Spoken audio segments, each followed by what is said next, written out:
Hey everyone, I'm Sander, aka Silly Voice Man, and I will explain how you can attach the Take control strap on your 60HE keyboard. When you receive your 60HE, you already receive all these items in the box.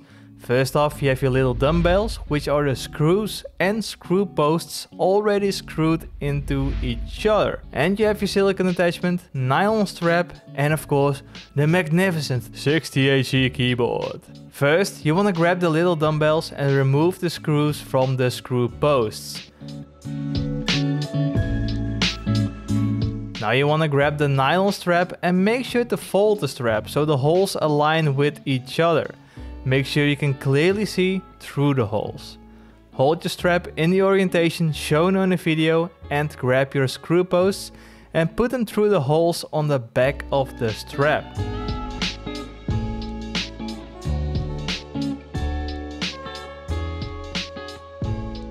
Keep your finger behind the screw posts so they don't fall out. Now you grab your screws and screw them into the screw posts. Be sure you do not over tighten the screws and leave them slightly loose, so you have a bit of room to work with for the silicone attachment.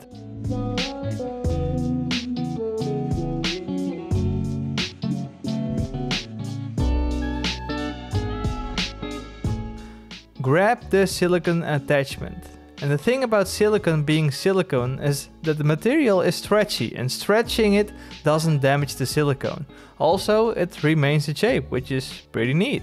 Now you want to stretch out the holes of the silicone attachment and wrap them around the screw posts.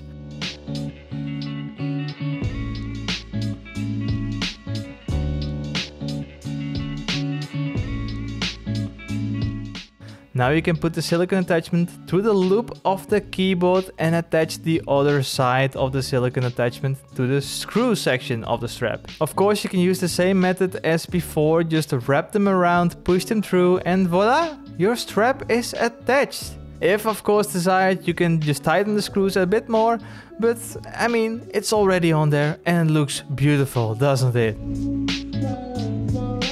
Also, a fun thing from the community is if you do not want to use your strap for your keyboard, or maybe you bought a custom case and you don't have any use for your strap anymore, you can also use it as a keychain, which is pretty neat. And that's pretty much just about it. If you have any more questions, please let us know in the comments below, and we'll see you all in the next one. Thank you for watching, and bye bye.